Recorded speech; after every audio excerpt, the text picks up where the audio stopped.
Les voy a pedir que abran sus Biblias en capítulo 8 del libro de Romanos.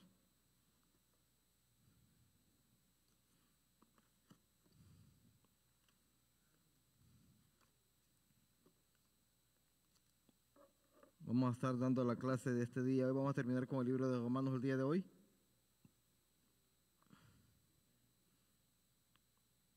Capítulo 8 del libro de Romanos. Vamos a leer nomás el versículo 1 y 2. Si alguien me lo lee, por favor.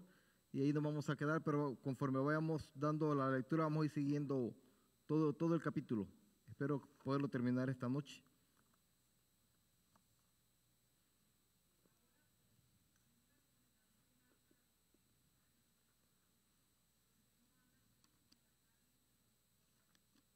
Hasta ahí. Vamos a pedirle al hermano Durán que nos lean palabras de oración para que todo lo que aquí se hable sea actualmente palabra de Dios.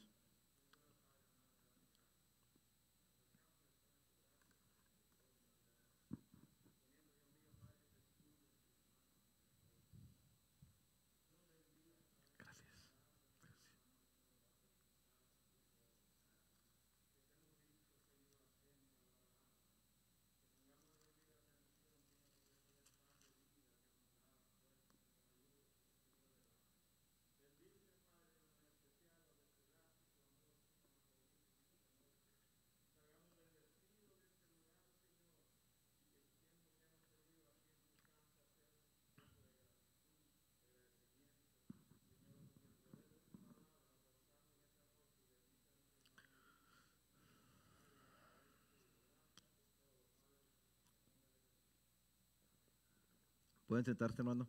Vamos a hablar anteriormente, estos tres estudios como dado anteriormente, hemos hablado de Romanos. Romanos es una de las cartas más, dijimos la primera clase, que era la carta más larga de la que escribió el apóstol Pablo. Dijimos que el tema central de Romanos es el Evangelio. El Evangelio, ¿por qué? Porque del capítulo 1 habla de que todo el mundo está bajo condenación. Dice la Biblia que no hay quien haga lo bueno.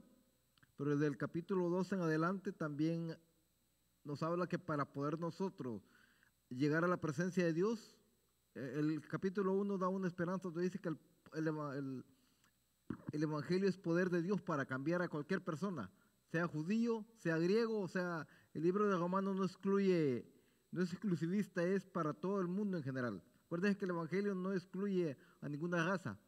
El Evangelio, Cristo vino a morir por todo el mundo. Entonces necesitamos nosotros que para poder llegar a esa presencia de Dios necesitamos ser justificados. Entonces, y dice que no hay justo ni a uno.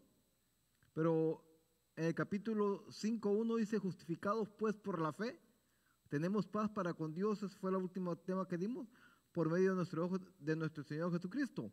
Y es fácil decirlo, pero después que somos justificados, acuérdense que la vida cristiana se trata de crecer continuamente, no de un estancamiento, crecer continuamente. Por eso el libro de Efesios dice, hasta que todos lleguemos a la estatura de ¿quién? Del varón perfecto. Entonces quiere decir, después de la justificación, ya somos regenerados, viene algo que se llama santificación. Pero en este proceso de la santificación hay una cantidad de luchas de parte del cristiano. Capítulo 7 de de Romanos, Pablo tiene una cantidad de luchas tremendas porque Pablo quiere llegar hasta lo que es la santidad. Pero en el proceso dice Pablo, todo lo que yo quiero hacer, no lo hago, pero lo que no quiero hacer, eso hago. Entonces, Pablo tiene una lucha tremenda y casi al final del capítulo, Pablo dice, miserable de mí, ¿quién me librará de este cuerpo de maldad? Pero aparentemente para Pablo no hay esperanza. Pero Pablo en el capítulo 8 comienza, dice, ninguna condenación hay para los que están en Cristo Jesús, los que no andan conforme a la carne, sino conforme al Espíritu. Los teólogos dicen que este capítulo 8 de Romanos es el capítulo más glorioso de Romanos. ¿Por qué? Porque dice que para poder vivir la vida cristiana plena, nosotros necesitamos la llenura del Espíritu Santo. Y si usted cuenta, dice que en el capítulo 8 de Romanos se menciona 16 veces al Espíritu Santo. ¿Qué quiere decir? Que el cristiano, para poder llegar a la santidad absoluta, necesitamos nosotros depender completamente de lo que es del Espíritu Santo de Dios, porque solo no podemos. Entonces vamos a ver, cuando decimos ninguna condenación, Alguien me busca, por favor, en el Colosenses 2.14 y luego me lo lee. Voy a estar dando ciertas citas. Colosenses 2.14. Si alguien me busca, Génesis 6.3. Colosenses 2.14, Génesis 6.3, Isaías 31.3 y Salmo 78.39. Entonces aquí está hablando Pablo cuando dice ninguna condenación. Pablo se está yendo hasta lo que es el Antiguo Testamento. Y en el Antiguo Testamento la palabra carne no denota lo que nosotros entendemos como carne en el Nuevo Testamento. En el Antiguo Testamento carne era cualquier criatura mortal. Para que no nos confundamos, en el Antiguo Testamento cuando hablaba de la carne, hablaba de cualquier hombre que es mortal. Entonces, ¿qué ponía? Lo que estaba el escritor diciendo es, bueno, nosotros como somos mortales, pero Dios es ¿qué? Eterno. La carne es débil, pero el espíritu ¿qué es? El espíritu tiene poder. Vámonos a Génesis 6.3, si alguien me lo lee, por favor. Génesis 6.3.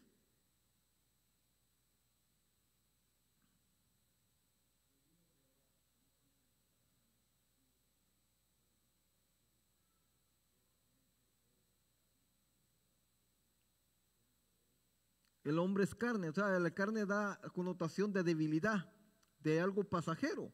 Pero cuando nosotros vamos alguien léame Isaías 31.3 si lo tiene.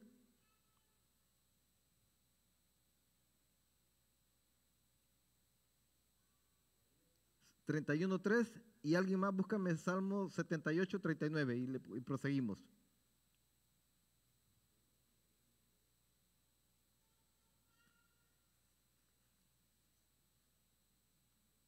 ¿Sí? ¿Si alguien lo tiene?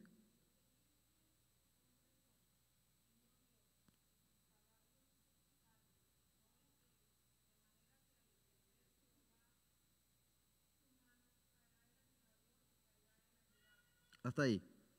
Hasta ahí. Entonces, ¿qué quiere decir? Que está haciendo un contraste entre lo que es Dios y lo que es el hombre. Pero cuando Pablo habla de debilidad, aquí dice ninguna condenación hay para los que están en Cristo Jesús.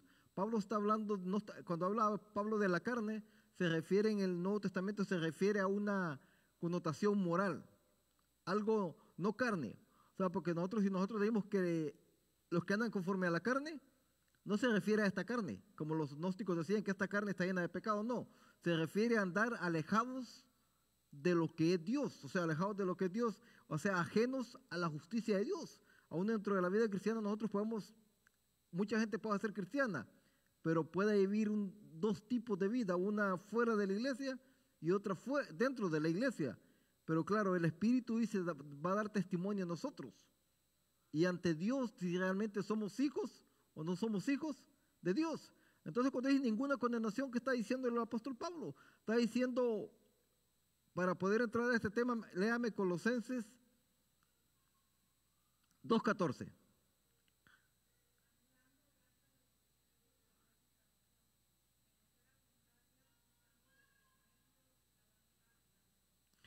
O sea, había una acta contra nosotros. Ustedes han visto las películas de vaqueros. A cualquier lugar que usted iba veía un cuadro y decía, esta persona se busca, se da recompensa. O sea, el diablo tenía una acta en contra de nosotros cuando nosotros estábamos en el mundo. O sea, absolutamente nosotros no valíamos absolutamente nada. Nosotros estábamos condenados a ir al juicio. Pero ¿qué hace Cristo cuando viene en la cruz del Calvario? A esto se está refiriendo Pablo.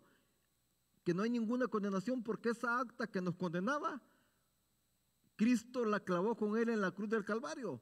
Es como si usted tuviera un mal récord con la policía y usted dice, bueno, me voy a regenerar, o alguien viniera y borrara todo su récord, que más récord que usted tenga en la policía, y después aunque alguien lo busque no lo va a encontrar. ¿Por qué? Porque ese récord ha sido cambiado. En Estados Unidos existe una cláusula que se llama cambio de identidad. Ese cambio de identidad significa que aquellos criminales que son peligrosos, que son mafiosos, y hacen un trato con el Estado de colaborar con el Estado, el gobierno les limpia su récord completamente, los cambia de identidad, pero los mueve a otro lugar. Pero sabían que esas personas Si tienen su anillo de matrimonio, tienen que entregar ese anillo, porque ese ese anillo ya no es, porque esa persona murió. O sea, entonces hay un mafioso que en Estados Unidos que aceptó hacer cambio de identidad. Y cuando estaba en el proceso dice, no, pero yo no me puedo ir a vivir a una casa porque yo tengo en el banco 80 millones de dólares. Y le dice, no, esos no son tuyos. Esos eran de aquella persona, pero tú ya no te llamas así. Por lo tanto, tú no tienes absolutamente nada. Dice, pero yo no puedo ir a comenzar otra vez de cero. Y dice, si quieres entrar a este programa, tienes que abandonar todo lo que tenías allá y tienes que tener una nueva vida. Eso es lo que Cristo hizo con nosotros. Cuando nosotros aceptamos a Cristo, tuvimos que dejar todo aquello que era de nosotros. Todo aquello que en el mundo creíamos que tenía valor para nosotros, tuvimos que dejar absolutamente todo eso porque Cristo nos dio una nueva identidad. Dice el libro de Apocalipsis, y nos va a dar una piedrecita blanca, dice, con un nombre escrito, un nombre nuevo que solamente Cristo sabe. Entonces el que se llamaba, por ejemplo, hermano Durán, ya no se llama hermano Durán, tiene otro nombre, para Dios tiene otro nombre, dice una piedrecita con un nombre nuevo. ¿Por qué? Porque en el mundo ya no valíamos absolutamente nada, pero cuando Cristo nos lava con su sangre preciosa, nos da una nueva identidad. Y esa nueva identidad es la que nos hace valer de que somos hijos de Dios. Dice, a los que creyeron en su corazón, les dio potestad de ser hechos hijos de Dios. Entonces cuando dice no andan conforme a la carne, habla del pecado moral, y no conforme a ¿qué? Al espíritu. Entonces, ¿qué quiere decir? Que la gente que anda conforme al espíritu, ¿qué quiere decir? Que ya no es susceptible al pecado. O sea, que ya no le llama la atención del pecado. El problema del ser humano es que muchas veces acepta a Cristo, pero todavía sigue teniendo contacto con el pecado. No quiero decir que el cristiano no peca, no me vayan a malentender, porque mientras estemos en este mundo vamos a pecar. Pero lo que Dios no quiere es que hagamos el hábito de pecar, que vengamos ante Dios y le pidamos perdón el día domingo por lo que hicimos esta semana, pero el siguiente domingo vengamos y exactamente por el mismo pecado. Quiere decir que estamos tomando a Dios, ¿por qué? Como un juego. Lo estamos tomando a Dios jugando con la vida cristiana. No se refiere a eso, todos vamos a pecar, todos ofendemos, dice la Biblia. Los católicos dicen de pensamiento porque tenemos malos pensamientos, de palabra, porque muchas veces decimos algo que no queremos decir y ofendemos a alguien. De obra, porque muchas veces pudiendo hacer lo bueno no lo hacemos. Y dice la Biblia, hay del que sabe hacer lo bueno y no lo hace, es pecado. Entonces quiere decir que nosotros en la vida cristiana tenemos una lucha constante. Pero siempre vamos dependiendo de lo que es el Espíritu Santo de Dios para poder llegar a esa estatura que Dios nos va a demandar. Entonces dice, los que no andan conforme a la carne, sino porque dice, porque la ley del Espíritu, ¿qué dice? De vida en Cristo Jesús, me ha librado de la ley del pecado y de la muerte. ¿Cuál ley del pecado? ¿Sabían ustedes que la gente se acostumbró tanto a la ley? Cuando hablamos de la ley del pecado, ¿qué quiere decir? Que el pecado era el que nos enseñoreaba a nosotros.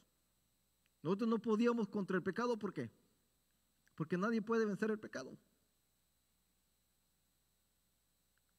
O sea, muchas veces el hombre quiere llegar a Dios por sus propias fuerzas, pero nadie puede llegar a Dios por sus propias fuerzas. Para poder llegar a Dios, necesitamos conocer el camino. ¿Y quién es el camino?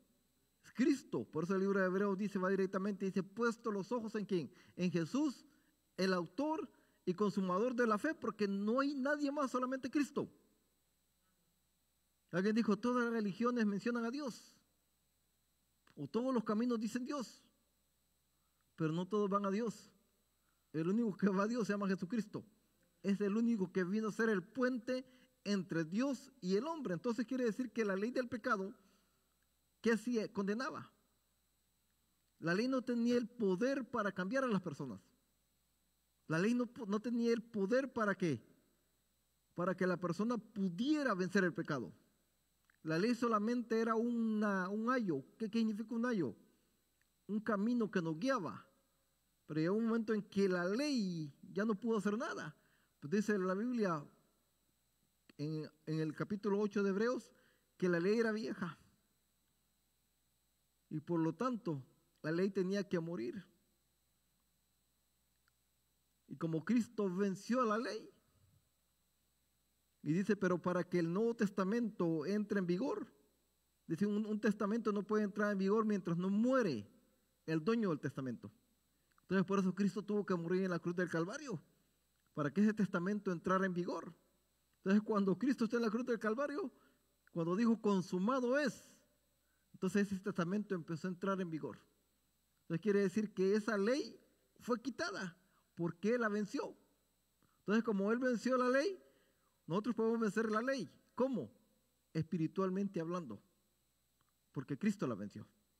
Entonces dice la Biblia que en Cristo nosotros somos más que vencedores. Nosotros podemos llegar, ¿cuándo? Pero el capítulo central de Romanos dice, el versículo de 8, el tema central es caminar de acuerdo al Espíritu Santo de Dios.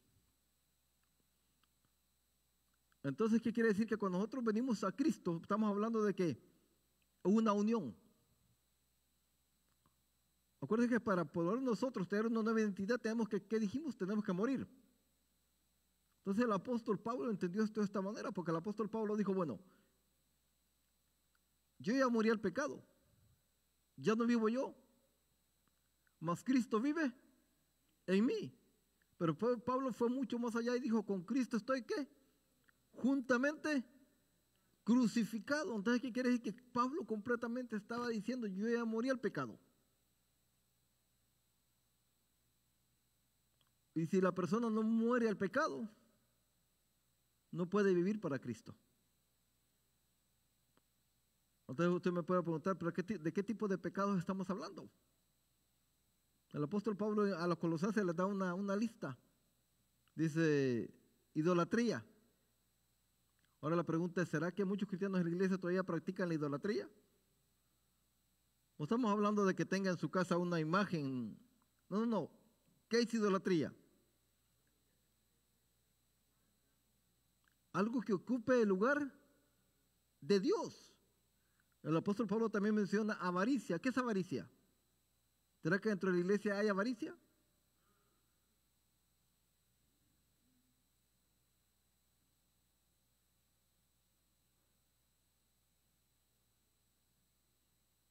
Dijo un predicador famoso en Estados Unidos, lamentablemente dentro de las iglesias. Dijo, se mencionan todo tipo de pecados, pero no se mencionan las injusticias sociales. ¿Qué son injusticias sociales? Billy Graham dijo, en la iglesia donde yo asistía, dijo, venían cantidades de gente pudiente, gente de dinero. Dice, y se lucían dando cantidades de ofrenda y diezmos. Pero una vez que hablamos de injusticias sociales, vemos cuánto le pagaban a sus empleados. Dijo, eran ricos porque explotaban al trabajador y no le pagaban un salario justo. Y dijo, y se olvidaron de que lo que dije Malaquías, vendré pronto a ti, dice Jehová, tú que le robas a la viuda y defraudas de su salario que al jornalero. O sea que en el tiempo de Malaquías era lo mismo, había una cantidad de ricos que daban una cantidad de ofrendas al templo, pero Dios no se grababa esas ofrendas porque a los empleados que tenían le pagaban una miseria, se le robaban y de lo que ellos le robaban venían y daban a la iglesia. Entonces Pablo menciona una gran cantidad de pecados. El egocentrismo. ¿Saben qué es el egocentrismo?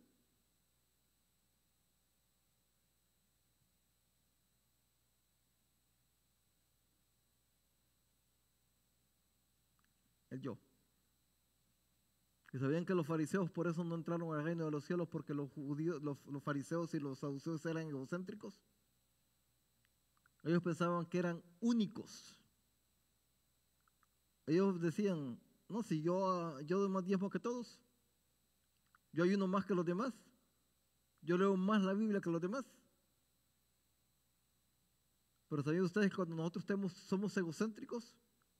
Ese ego, dice la Biblia, que no permite que el Espíritu Santo venga a nuestra vida y gobierne nuestra vida, porque necesitamos sacar el ego que tenemos dentro y permitir que el Espíritu Santo de Dios venga y nos llene y renueve nuestros corazones. Vamos al tercer versículo, dice, porque, léame a alguien el 3, ¿qué dice, por favor?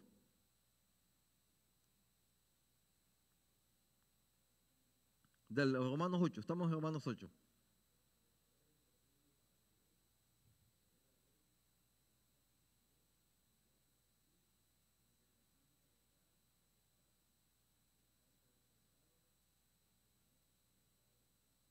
Oh, dice que nació Cristo, mire cómo nació Cristo.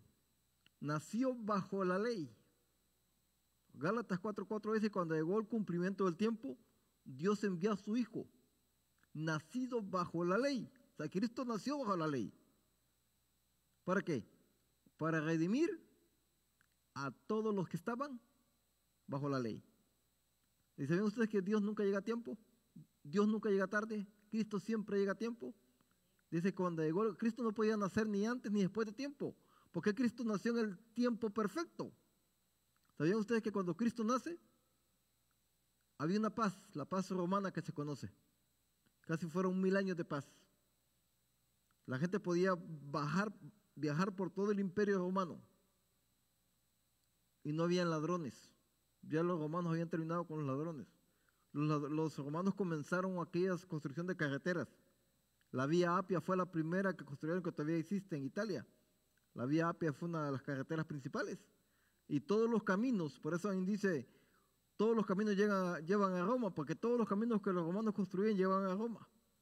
Entonces quiere decir que había una cantidad de caminos, navegación, se hablaba un solo idioma. Cuando el imperio de Alejandro el Grande conquistó el mundo, metió el griego, y el griego se hablaba en todo el imperio. O sea que no había problema de que usted lo mandaban a alguien a predicar a otro país, decía, no hablo porque todo el mundo hablaba griego.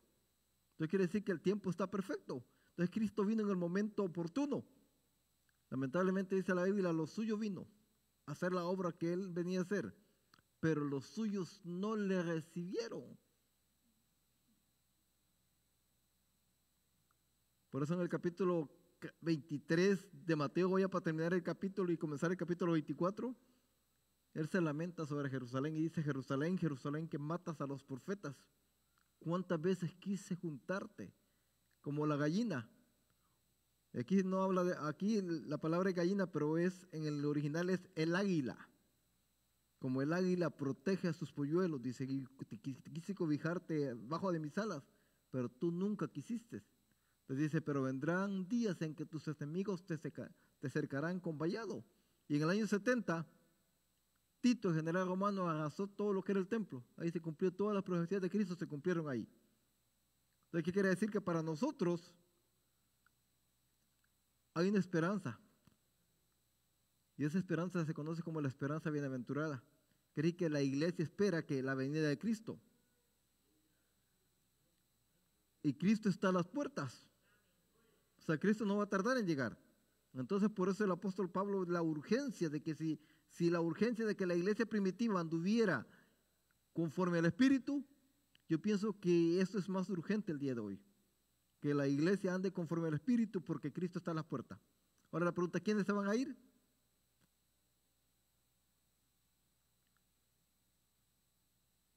Solamente aquellas personas que estén llenas del Espíritu Santo de Dios.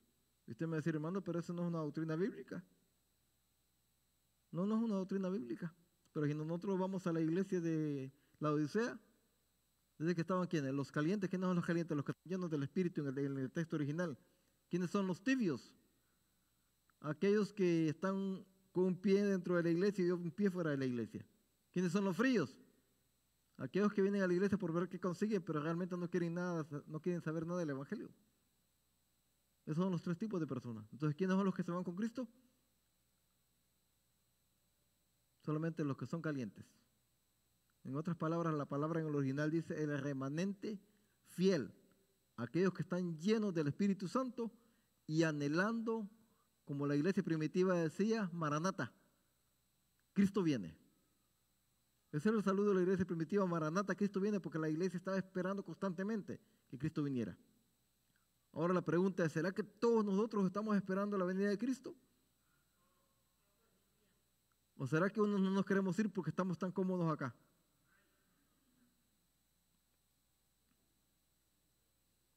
Porque acuérdense que la iglesia primitiva ellos pensaban, no necesitamos, ellos tenían, la iglesia primitiva empezó a donar sus propiedades, ¿por qué?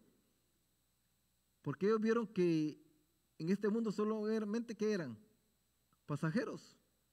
Los verdaderos tesoros los tenían ¿dónde? En el cielo. Ahora es lo contrario, porque hoy la gente construye palacios para vivir, porque la gente piensa que se va a caer acá. Pero cuando nosotros nos muramos no nos vamos a ver absolutamente nada. Entonces, como aquella persona que le dijo a su esposa, le dijo, mira, cuando yo me muera, yo quiero que, como está joven, él era mayor que ella, entonces está joven, le dijo, y yo no quiero que alguien logre mi dinero. Así que cuando yo me muera, échame todo el dinero en la caja. Y llamó al sacerdote y el sacerdote fue testigo.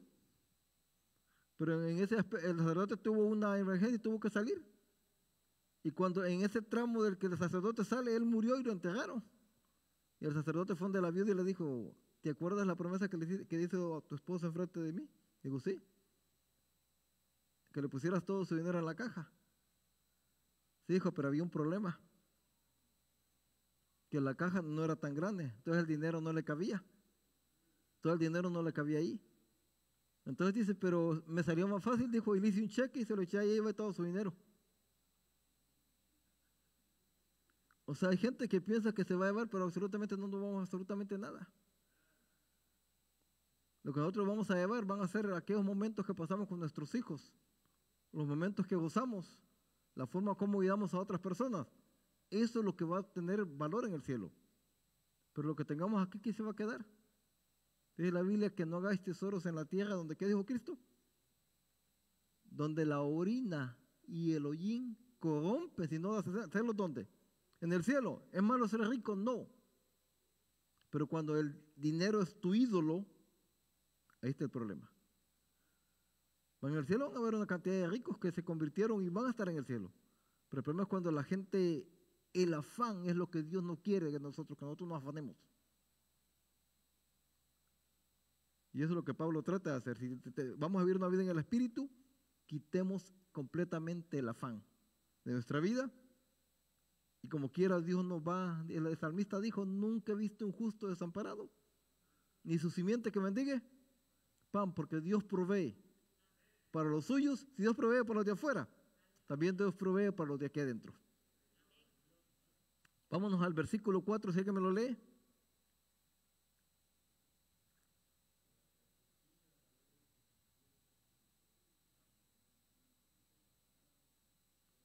Para que la justicia de la ley, ¿quién es la justicia de la ley? Cristo.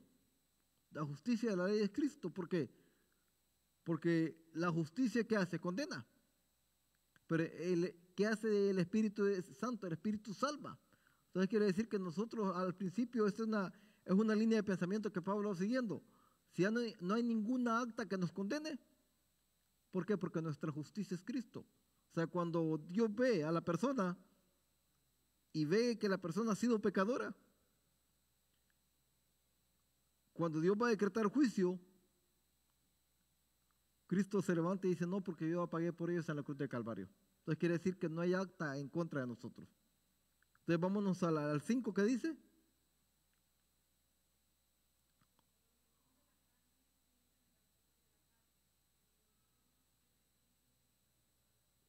Aquí vamos a hablar, los que son de la carne piensan que en las cosas de la carne, y los que son del Espíritu piensan que,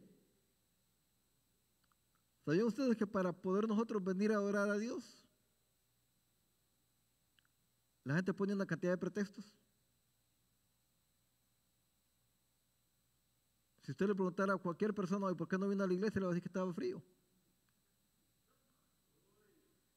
Pero le aseguro que esas personas mañana van a trabajar, aunque esté a 30, van a trabajar mañana.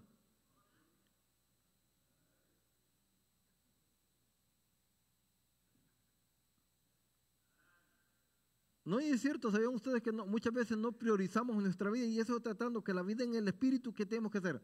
Tenemos que hacer una lista de prioridades de acuerdo a lo que nos conviene para la vida eterna.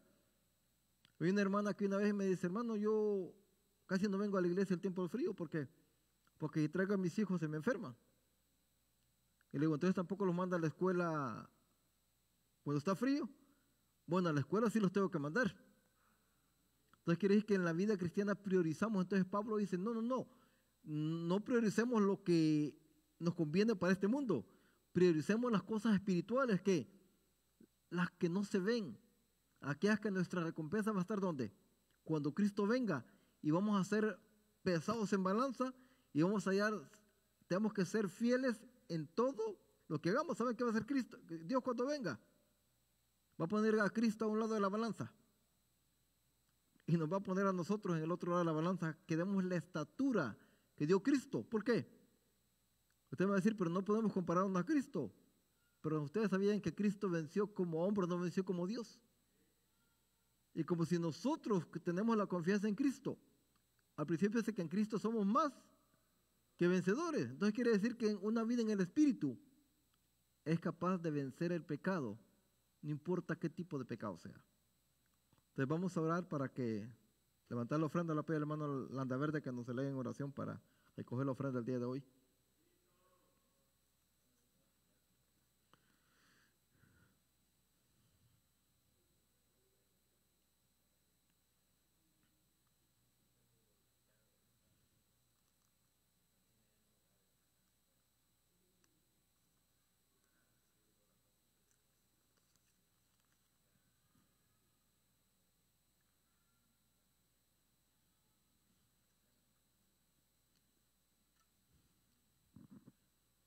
¿Alguna pregunta hasta acá?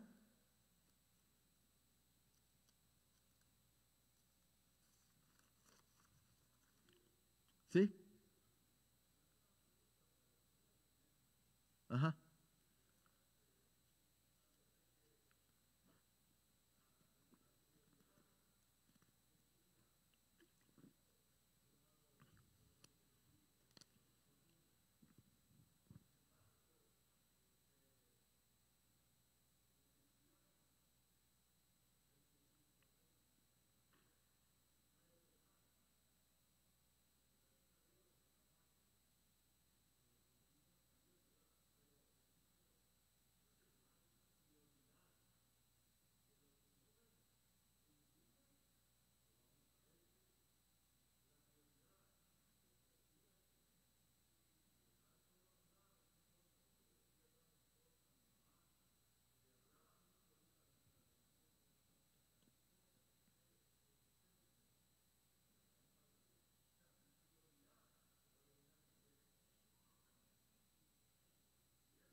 No, pero eso no se logra solamente eso. Vámonos a Ezequiel 36, 27. Alguien léame Ezequiel 37. ¿Saben ustedes que es bien difícil que una persona que no tenga el Espíritu de Dios viva una vida justa? Cuando me refiero a una vida justa, no me refiero justo solamente es Cristo, porque es la Biblia que no hay justo ni a uno. Lo que me refiero es que vive una vida en integridad. A veces esa es la palabra mejor buscada, porque si yo digo que hay personas justas, usted me va a decir, pero la Biblia dice que no hay justo ni a uno. La palabra que se usa en el original para justo es íntegro. Una persona que es honesta en todo lo que hace. Entonces va a decir a Ezequiel 36, 27, ¿qué dice?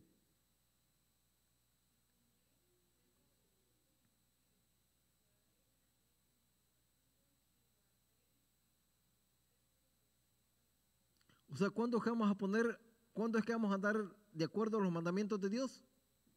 ¿Y cuándo los vamos a guardar?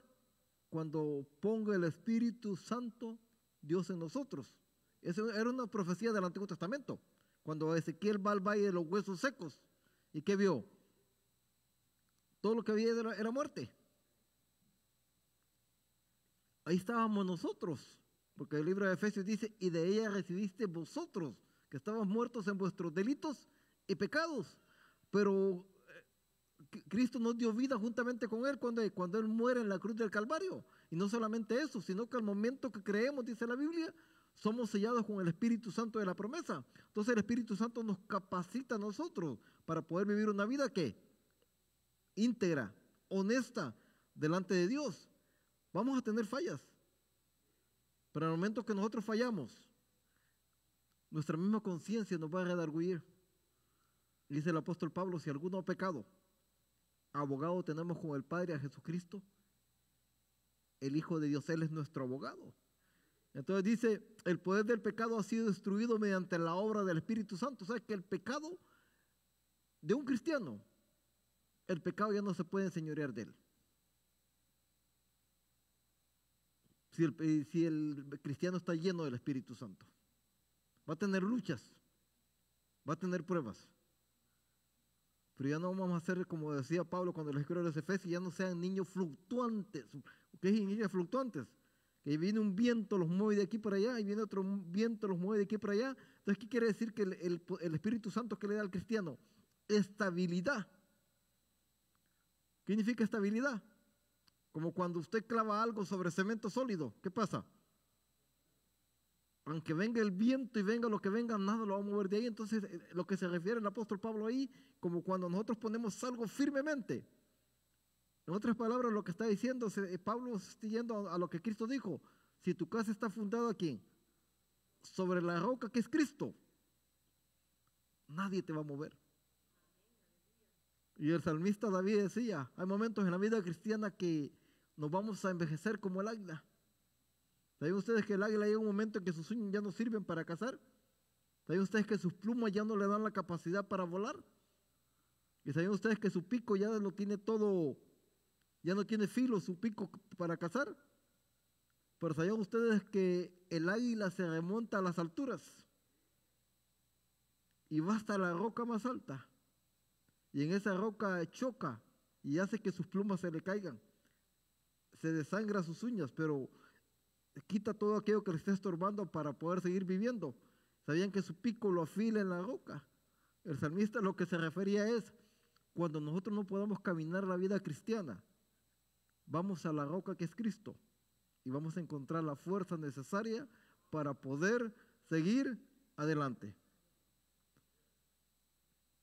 Entonces quiere decir, cuando habla dice, en el 8.5 nos está diciendo que nosotros debemos de ocupar de las cosas eternas. O sea, ¿cuáles son las cosas eternas?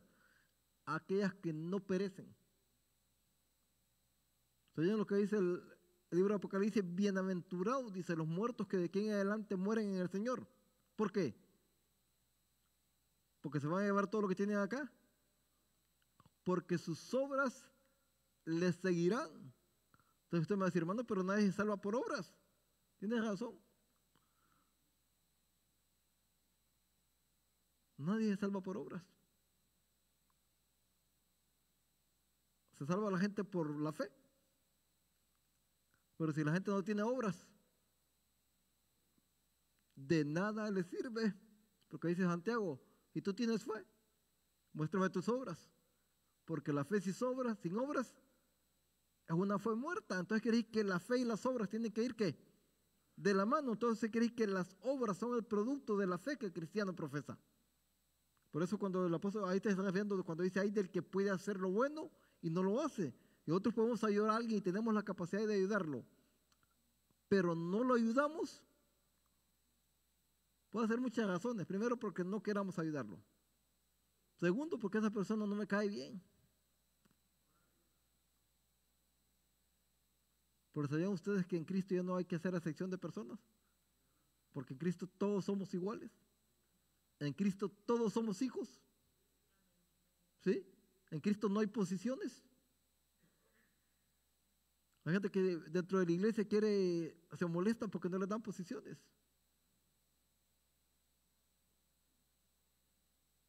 Hace como 3 años estaba en una iglesia esperando a alguien yo. Y salió el pastor de la iglesia. Me dice, Murillo, ¿cómo estás? Le digo, bien. Y me dice, ¿sigues en Cristo Rey? Le digo, sí. Cuando no te quieran allá, dice, aquí está tu iglesia. Dice, aquí te vienes, dice, aquí yo te pongo en lo que tú quieras. Y le digo, no, gracias, para esta iglesia yo no me vendría. Dice, no. Le digo, no me vendría para esta iglesia. Dice, ¿no te vendrías para esta iglesia? Le digo, no. Le digo, ¿por qué? Le dije, por esto, por esto, por esto y por esto y por esto. Se quedó pensando, no. Ya llegó la persona que teníamos que ir y le digo, bueno, piense lo que le dije. O sea, pero hay gente que, ahí está el problema con la gente, que la gente le ofrece un puesto en una iglesia y la gente corre. Pero ¿sabían ustedes que, y hay gente dentro de las iglesias que no quiere saber de la Biblia, no quiere aprender más de la Biblia, porque dice la Biblia que mucho sabe, mucho se lo va a demandar. Pero también al que pudo saber más y no sabe, tampoco Dios se lo va a también demandar. Si usted se pudo preparar más en las cosas de Dios y no se preparó, Dios se lo va a demandar. Y puede ser que por eso, ¿saben ustedes que nosotros como cristianos vivimos en el siglo de la informática, en el siglo XXI, donde usted aprieta un botón en la computadora y le sale un texto bíblico, pero le sale con una cantidad de versiones y tiene que saber cuál es el verdadero? Así como se sabe mucho hoy, también hay una cantidad de gente, el diablo anda astuto tratando de engañar a muchas personas. Y sabía que son muchas personas que abandonan las iglesias por las falsas doctrinas. Y eso es lo que Pablo luchaba en Romanos, porque los judíos decían, no, nosotros no necesitamos ser cristianos para ser salvos. Nosotros somos hijos de Dios, somos todos hijos de la promesa. Y los cristianos decían, no, pero nosotros somos hijos de Dios, porque nosotros tenemos el Espíritu Santo. Pero Pablo dijo, cuidado, si Dios desechó a los judíos que eran el olivo, no nos jactemos nosotros, que nosotros solamente somos injertos en el olivo. O sea, que ellos despreciaron a Cristo y Dios nos dio la promesa a nosotros. Pero dice Pablo más adelante, dice, pero no hay diferencia entre Cristo, entre judío y griego. Y el libro de Efesios va para allá y dice, había una pared que separaba a judíos y gentiles. Pero cuando Cristo muere en la cruz del Calvario, dice, esa pared fue quitada. Por tanto, para Dios no hay excepción de personas, todos somos iguales. Vámonos al siguiente versículo, al 8:6. ¿Alguien léame el versículo 6?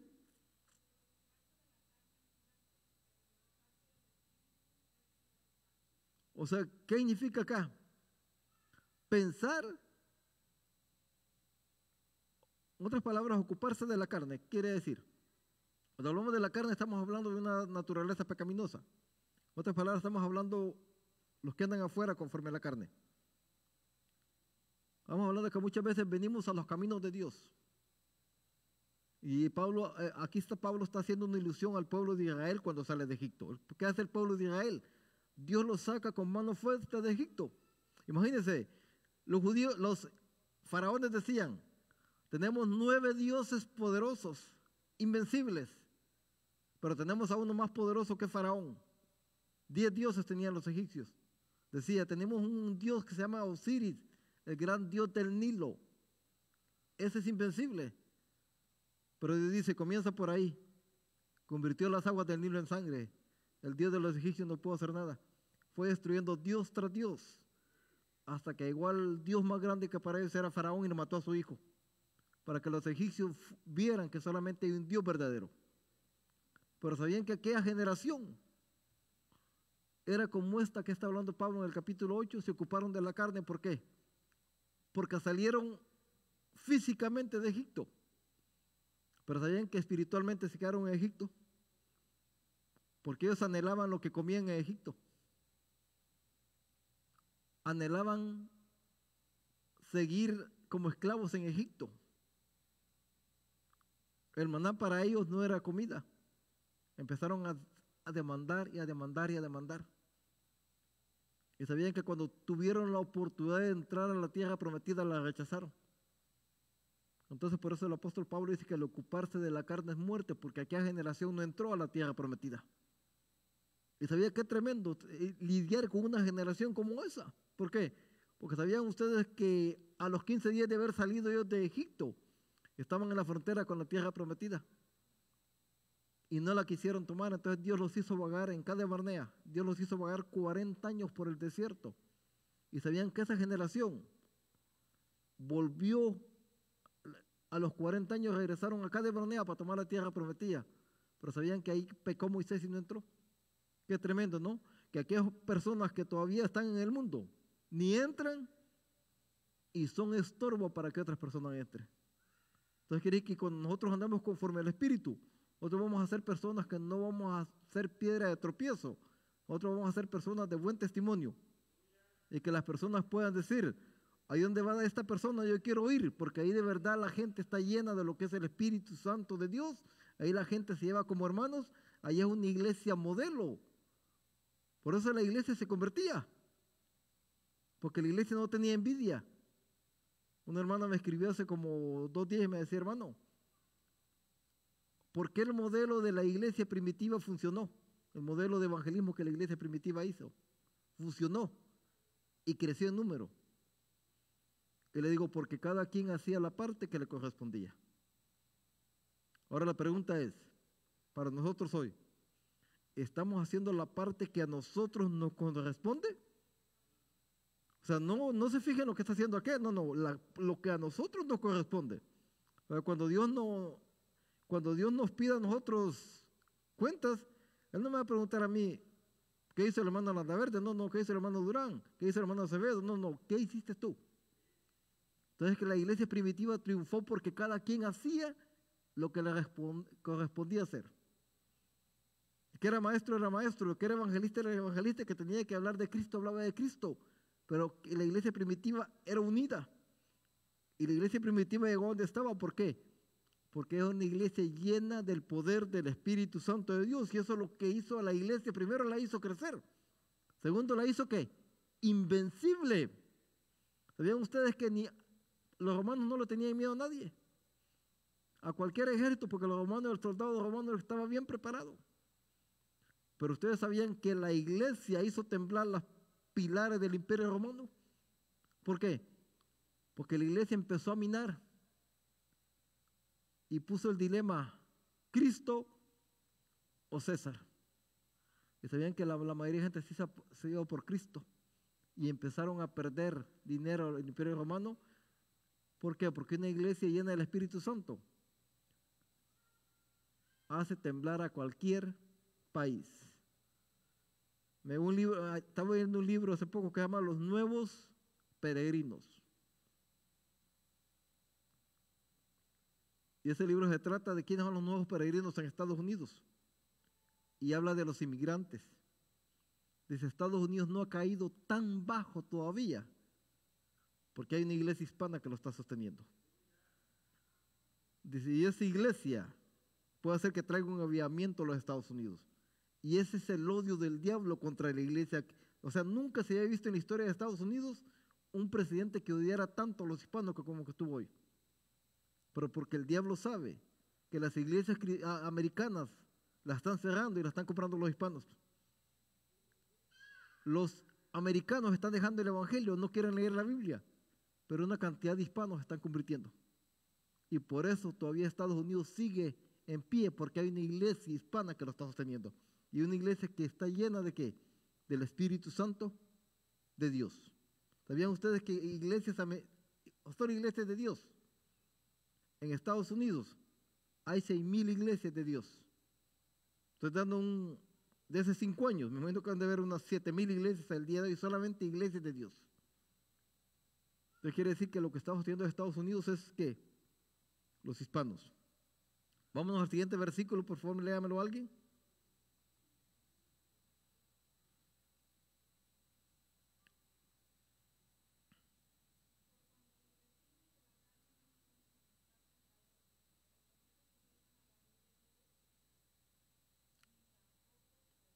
Entonces quiere decir que aquí los designios de la carne son enemistad contra Dios. Cuando hablamos de los designios de la carne estamos hablando de 2 cosas: vaciar y llenar. Cuando nosotros venimos a Cristo, ¿de qué venimos llenos? Voy a decir una palabra que la Biblia usa, podredumbre. Otra palabra, basura. Entonces, ¿qué tenemos que hacer nosotros? Tenemos que sacar todo eso y llenarlo ¿con qué? Con el Espíritu Santo de Dios. Romanos 12:2, ¿qué dice? No os conforméis ¿a qué? A este mundo, sino que transformaos. ¿Qué significa la palabra transformar? Cambiar, o sea, que cambiar nuestra mentalidad, cambiar nuestra mente nuestra mente que estaba llena de podredumbre y cambiarla por una mente llena de ¿qué? Del Espíritu Santo de Dios. Para que podáis ¿qué? ¿Qué dijo? ¿Cómo dice?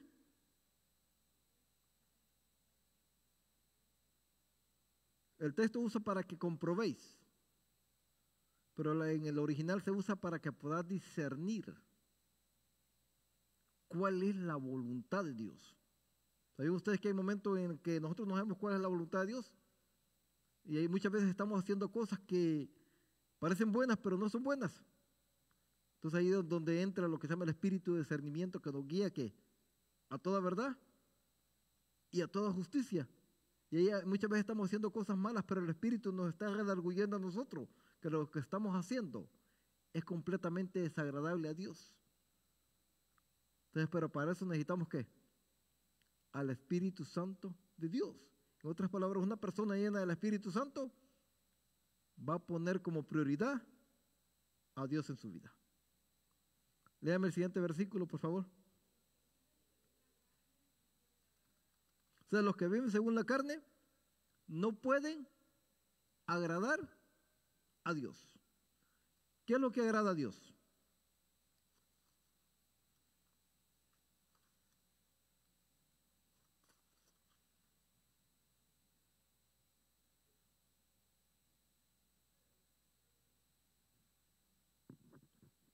¿Sabían ustedes que Pablo habla aquí de dos cosas? Espíritu de Dios. Pablo, si usted lee todo el capítulo 8 de Romanos, en muchas partes va a encontrar Espíritu de Dios y Espíritu de Cristo, pero no hay diferencia. El Espíritu de Dios y el Espíritu de Cristo es el Espíritu Santo. Y cuando aquí habla del Espíritu, no está hablando del Espíritu del hombre. Está hablando del Espíritu de Dios. Pero ¿por qué habla del Espíritu de Dios y el Espíritu de Cristo? Porque Pablo está haciendo énfasis, está escribiendo a una comunidad romana y le está diciendo, si yo les digo Espíritu de Dios y Espíritu de Cristo, es la misma persona. Porque Dios el Padre es Dios, pero también Cristo es Dios.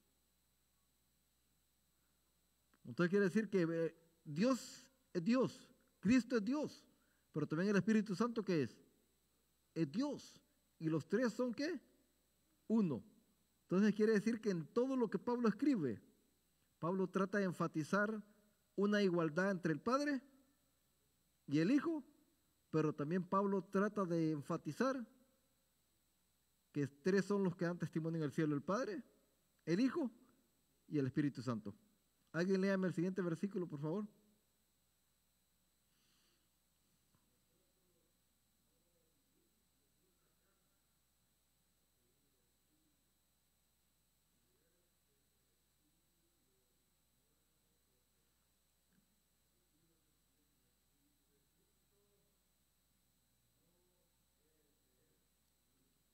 ¿Ven qué tremendo?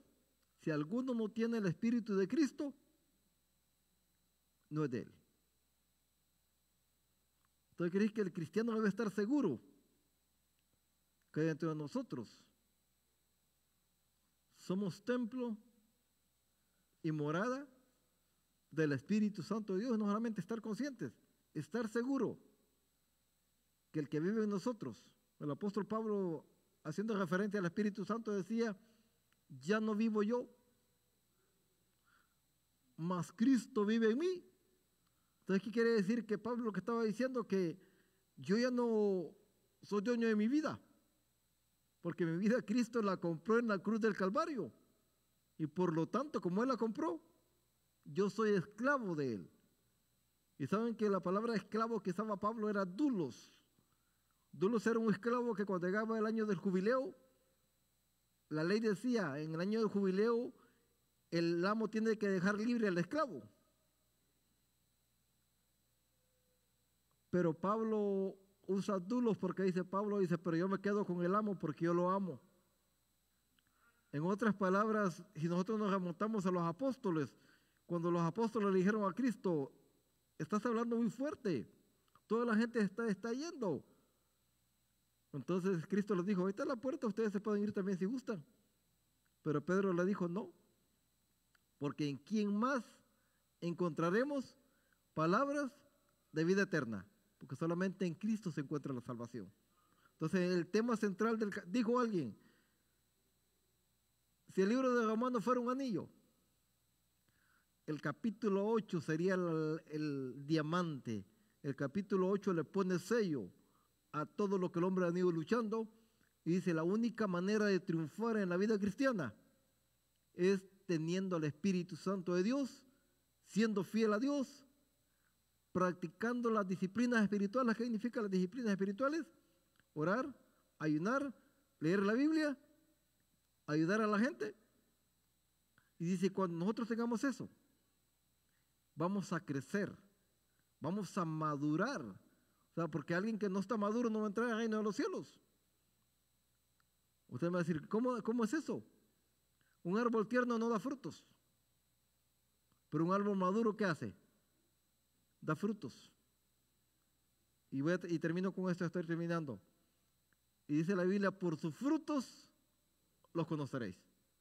Y Juan el Bautista fue mucho más allá y dijo, todo árbol que no dé un fruto será cortado y echado al fuego.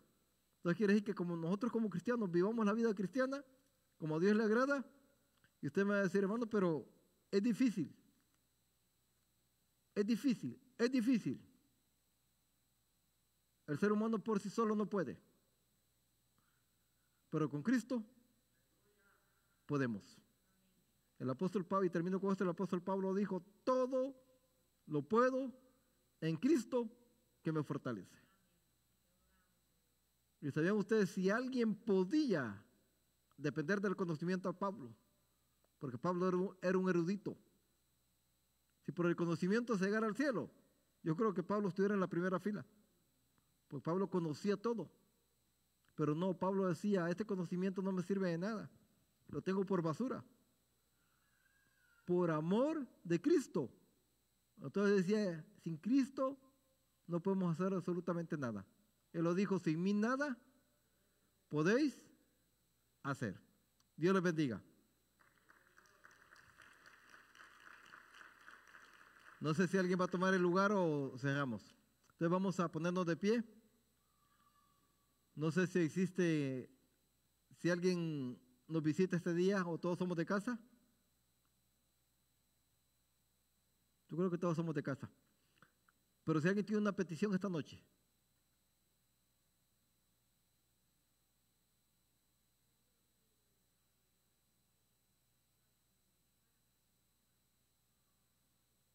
¿Ok?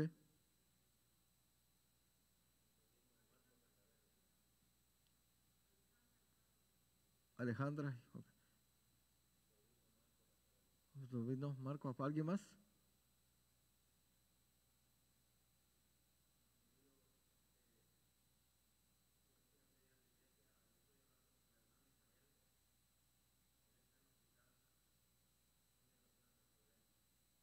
Hermano Ismael, el esposo de...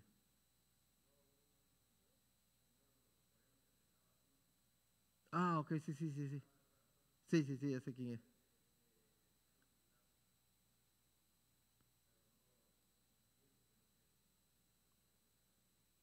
Acuérdense que Dios todavía puede seguir haciendo la obra. De verdad yo pienso que Dios no ha cambiado. O sea, el mismo Dios que nosotros, que hace 2000 años anduvo sanando, es el mismo Dios que nosotros servimos. Yo creo que Dios puede hacer una cosa, ¿sí, hermana?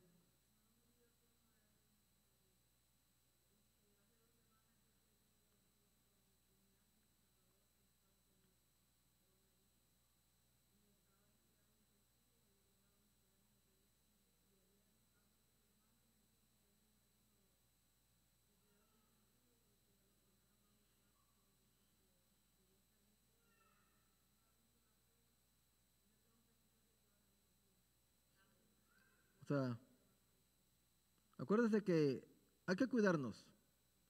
Pero cuando Dios diga hasta aquí llegamos, hasta aquí vamos a llegar, porque la Biblia dice que hay tiempo para morir y tiempo para vivir. Entonces, cuando Dios diga hasta aquí llegamos, pues yo pienso que en medio de la pandemia, Dios nos ha cuidado.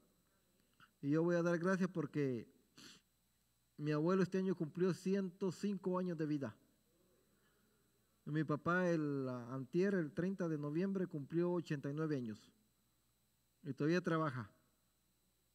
Por mucho que le digamos que ya no trabaja, ya trabaja poquito, pero todavía anda ahí trabajando. Le dije, no trabajes, pero ella todavía cumplió 89 años. Y hasta ahorita el virus no los ha infectado a ellos, no absolutamente nada, porque Dios nos ha cuidado. Entonces vamos a orar, vamos a pedirle a Dios que Dios nos cuide, vamos a pedir por las necesidades que hay. Dios las conoce. Antes que nosotros las pidamos, Dios las conoce. Pero muchas veces Dios quiere que nosotros las pidamos en oración para que Él haga la obra. Vamos a orar. Amantísimo Dios, te alabamos, te glorificamos, Dios de la gloria, nos hagamos a ti, Padre. Sabemos que en nadie más podemos encontrar consuelo, solamente en ti. En medio de esta pandemia sabemos que la respuesta, Padre, eres tú. La respuesta no es la vacuna, la respuesta no es las medicinas, Padre. La respuesta eres tú a todos los problemas de la vida, Padre. Te pedimos, Padre, por la hermana Montenegro, Padre, por sus familiares, Padre, para que tú, Padre, hagas la obra en ellos, Padre de la gloria. Sabemos que tú no has cambiado, Padre, tú eres el médico por excelencia. Tú eres el que tiene la última palabra. Cuando los médicos dicen no, tú dices sí. Cuando el médico dice ya no se puede hacer absolutamente nada, tú dices yo puedo todavía porque tú eres el Dios que nos dio la vida, Padre, y tú tienes poder sobre la vida y sobre la muerte. Te pido también, Padre, por los familiares del hermano Landaverde, Padre, para que tú te glorifiques de una manera en ellos, Dios de la gloria. Yo sé que en la distancia, Padre, muchas veces vamos a decir están tan lejos, pero sabemos que Cristo tiene poder aún sobre la misma distancia. Padre, aquel centurión romano que se acercó a ti, Padre, dijo solamente ti la palabra, porque él conocía que el poder de Dios, Padre, es autosuficiente. También te pedimos, Padre, por el hermano Ismael, para que tú lo cuides, para que tú lo protejas y para que tú hagas la obra en él, Padre, para que muchos puedan ver, Padre, que solamente tú eres el dador de la vida, Padre. También te pedimos por todas aquellas personas que padecen cáncer, Padre, por hermana Olga, Padre, por hermano Benito, por hermano Manuel Pérez, Padre, para que tú los cuides, para que tú los protejas, Padre, y para que tú los sanes, Padre, y que el mundo pueda ver que el Cristo que nosotros predicamos, Padre, aún vive. El Cristo que nosotros predicamos tiene poder. El Cristo que nosotros predicamos, Padre, todavía sigue siendo el doctor por excelencia. Desde la gloria, te alabamos, te glorificamos, Padre. Te pido que nos despiertes de este lugar, pero nunca de tu presencia. Que tu Espíritu nos guíe a toda verdad y a toda justicia, Padre, y podamos regresar a nuestros hogares y nos libres de todo mal y de todo peligro.